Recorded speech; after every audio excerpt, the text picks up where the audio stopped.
की प्रति जो हमारी श्रद्धा है उसे दिखा के हम उन्हें इज्जत नहीं दे रहे हैं। उन्हें इज्जत की जरूरत नहीं, वो इतनी इज्जत है उन लोगों के पास।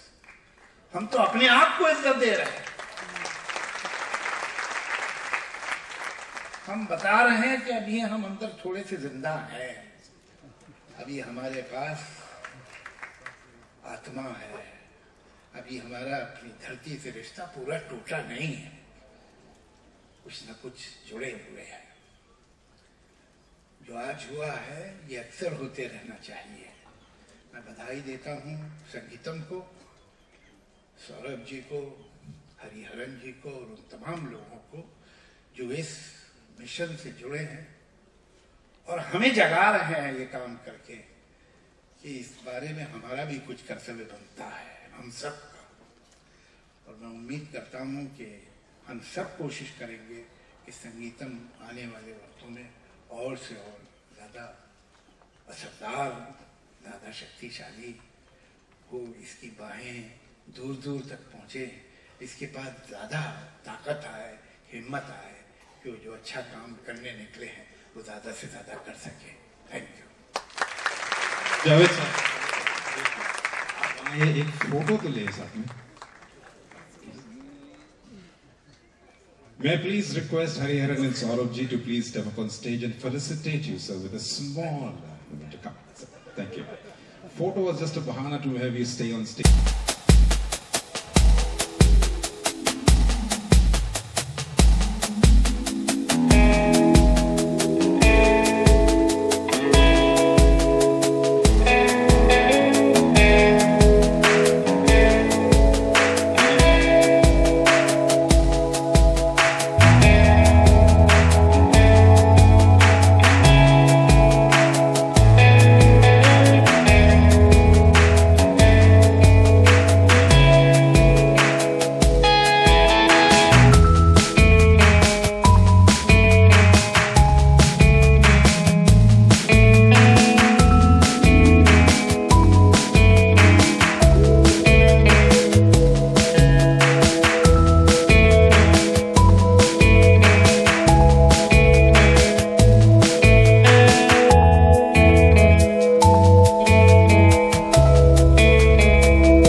हाँ जी, शुरू। अनुप जी, आपसे शुरुआत करते हैं। अच्छा, एक मिनट शुरुआत करते हैं अनुप जी आपसे। जगजीत जी की आज पूरी यादें ताज़ा हुई हैं, उनके भाई ने आज परफॉर्म किया है, क्या कहना चाहेंगे आप? जगजीत सिंह साहब को लोग बहुत प्यार करते हैं, बहुत इज्जत करते हैं। तो आज की जो महफिल सजाई गई उसका ख़ास मकसद सिर्फ एंटरटेनमेंट नहीं है, उसके पीछे कलाकारों को फेलिसिटेट करना है जिन्होंने गज़ल फील्ड में काम किया है। हमने खयाम साहब को और राजेंद्र मेहता जी को फेलिसिटेट किया, तो बड़े लोगों को फेलिसिटेट करने से उनका आशीर्वाद मिलता है। और एक और अच्छा काम हुआ कि इस प्रोग्राम में हमने जगजीत सिंह जी के छोटे भाई करतार सिंह जी को पेश किया। उन्होंने बहुत खूबसूरत जगजीत साहब के ही कुछ कलाम गाए। और बाकी जो प्रोग्राम है वो तो हम लोग करते रहते हैं। मैं, तलत और हरिहरन हम सब दोस्त हैं, न जाने कितनी हम लोगों ने महफिलें की हैं, आगे भी करते रहेंगे। लेकिन हर एक महफिल का एक मकसद होता है और वो मकसद आज हम पूरा कर सके, इसकी हमें बड़ी खुशी है। फेलिसिटेशन जैसे आपने कहा, आप क्या कहना चाहेंगे जो ओवर डेकेड्स अब जो सिंगर्स और जो म्यूजिशियंस और म्यूजिक एक्सपर्ट्स जैसे उनको फेलिसिटेट किया गया, आप क्या मानते हैं इस इनिशिएटिव को? राजेंद्र मेहता जी बहुत सीनियर हैं और उनकी सीनियरिटी मैं आपको इस तरह बता दूं कि वही हैं जो जगजीत सिंह साहब को HMV में लेके गए थे इंट्रोड्यूस कराने कि ये जगजीत सिंह है, इनका गाना सुनिए और इनका एल्बम बनाइए। तो वो जगजीत सिंह से भी ज़्यादा सीनियर है, ऐसा कहा जा सकता है। लेकिन हैं सब लोग साथ में ही, तो उनको फेलिसिटेट करना। और खयाम साहब जिन्होंने उमराव जान जैसी फिल्मों में संगीत दिया, न जाने कितनी खूबसूरत। खयाम साहब की बात करते हैं तो अनूप आपको भी बताऊं कि खयाम साहब का कैरियर जो है एज ए कंपोजर 40 साल तकरीबन, और 1949 या 50 के आसपास सबसे पहले रफ़ी साहब को फिल्म में गज़ल गवाने वाले खयाम साहब थे, और फिल्म का नाम था बीवी। तो खयाम साहब वहाँ से लेकर उमराव जान तो कहाँ और कभी कभी, मतलब आप गिन लीजिए उनका, तो वो एक इंस्टीट्यूशन है, आज भी हयात है, हमारे साथ हैं। तो उनको भी फेलिसिटेट करना बहुत हमारे लिए खुश हम मतलब सिर्फ हम ही नहीं, मेरे ख्याल फिल्म इंडस्ट्री, म्यूजिक इंडस्ट्री के नुमाइंदे बनकर हम उनको फेलिसिटेट करते।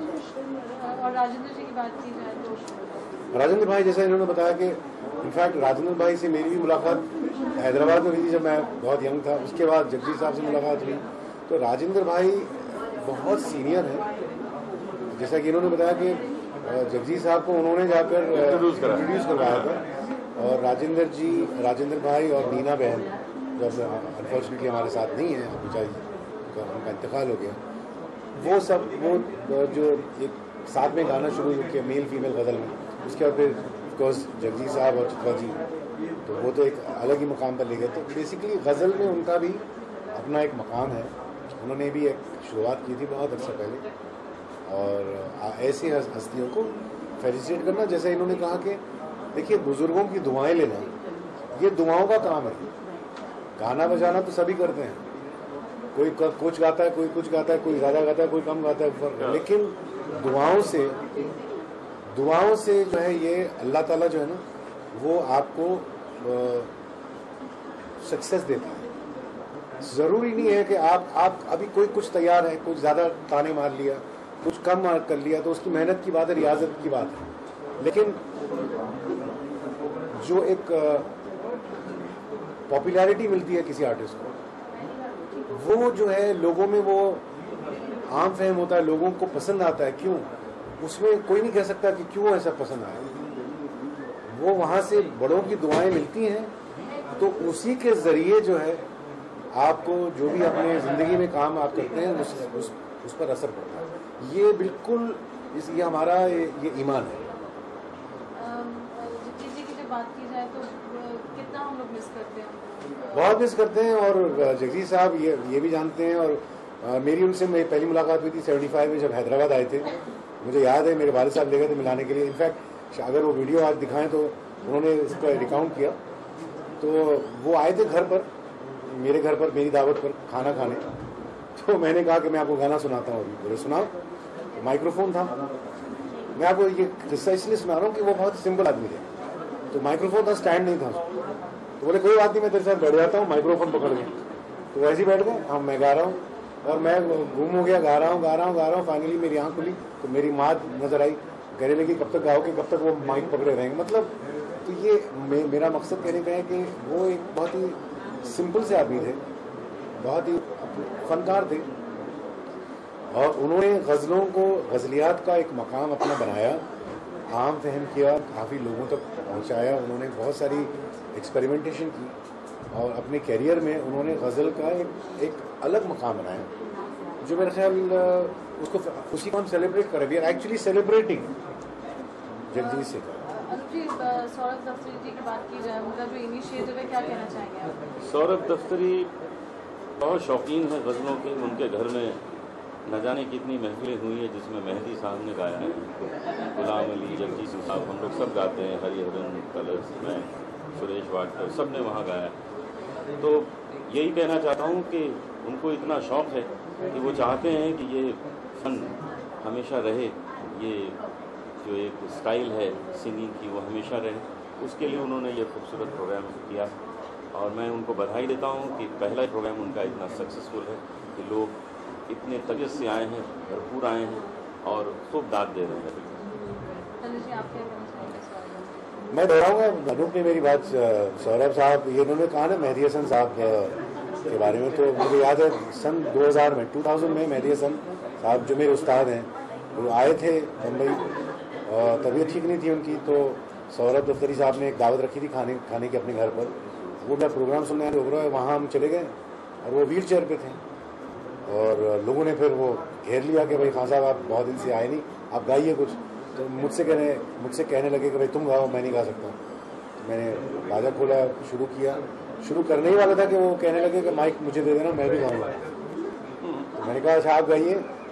मैंने कहा लेकिन डॉक्टर ने मना किया आपको गाने के लिए। बोले नहीं यार क्या करूँ, रहा नहीं जाता। तो ये सौरभ दफ्तरी साहब जो हैं हमारे दोस्त भी हैं, उनके घर पे महफिलें होती हैं और वो ज़ायकीन आते, उर्दू में लफ्ज़ ज़ायकीन, जो ज़ौक़ रखने वाले होते हैं, जो समझदार होते हैं। तो उन्होंने एक मुहिम शुरू की है, ये संगीतम ट्रस्ट, जो मेरा ख्याल वो और हरी हरन हमारे दोस्त हैं, वो ऐसा एक शुरुआत की है कि म्यूज़िक इंडस्ट्री, म्यूज़िक में जो अपना एक मकाम बनाए हैं, जो कंट्रीब्यूशन है उसको फैसिलिटेट करना, ये इसका मकसद है। और मैं और हम सब उसमें ये भी wish him all the best. और क्या कहें, थैंक यू। वही जावेद, आज करतार जी का लॉन्च हुआ है, जी के भाई बहुत सुपर परफॉर्मेंस सब याद कर रहे हैं उनको, आप क्या कहना चाहते हैं?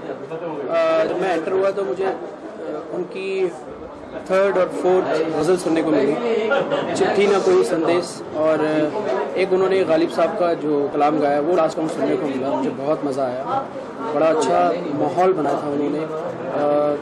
जो माहौल मैंने बहुत चंद प्रोग्राम्स देखे हैं जगजीत सिंह जी के, लेकिन उनको बहुत सुना है, लेकिन जो माहौल उनकी गायकी में बनता था वो मुझे नज़र आया करतार सिंह जी में। और बहुत काफ़ी उनकी वॉइस क्वालिटी और उनकी जो बातें हैं, जिस तरह से वो बात करते हैं, काफ़ी नज़दीकी नज़र आई।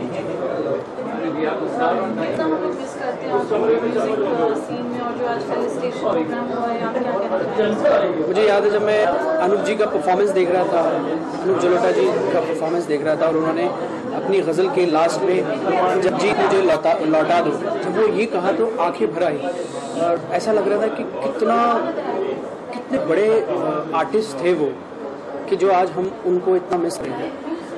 कभी कभी क्या होता है कि हम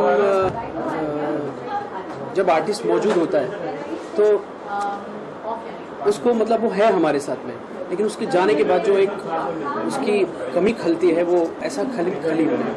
और उनको भुलाना, उनको भूल जाना, ये तो किसी की बस की बात ही नहीं है।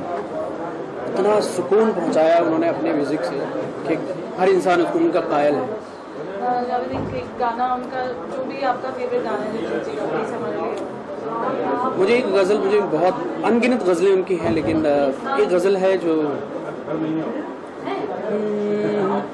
सरकते जाए रुख से नक़ा आहिस्ता आहिस्ता, सरकते जाए रुख से नक़ा आहिस्ता आहिस्ता,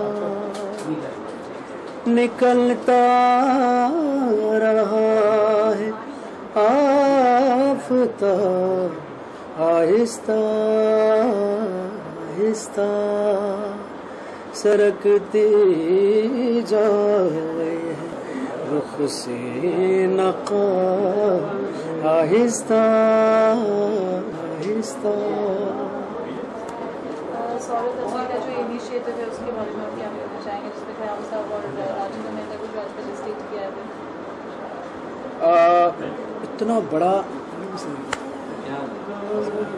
इतना बड़ा काम सौरभ जी ने किया है, हरी हरन जी ने, सौरभ जी ने, जावेद साहब ने जो कहा स्टेज पर, वो सही बात है कि हम लोग अपने आप को जिंदा कर रहे हैं ये सब करके। और किसी भी आर्टिस्ट को जिस तरह का वो काम कर रहे हैं, ये बताने की ज़रूरत नहीं उन्होंने क्या किया है, सबको जग जाहिर है कि उन्होंने ये जो संगीतम ट्रस्ट खोला है हरी हरन जी ने, और बहुत सारे आर्टिस्ट ने मिलकर, ये सारी चीज़ें बहुत सारे लोगों को फ़ायदा पहुंचाएंगी। बहुत सारे ऐसे आर्टिस्ट हैं कि जिनको ज़रूरत है इन सब चीज़ों की, और मैं तो दुआ करूंगा कि ऊपर वाला ना करे किसी को इस तरह की ज़रूरत पड़े। लेकिन क्या है, इतना बड़ा इनिशिएट किया है उन्होंने, कदम उठाया है, और मैं बहुत सल्यूट करना चाहूँगा सौरभ जी को, हरिहरन जी को, बहुत सारी मुबारकबाद देना चाहूँगा कि आप जैसे लोग अगर हमारे लोगों के बीच में हैं तभी आर्टिस्ट जिंदा है, वरना आर्टिस्ट ख़त्म हो जाता है।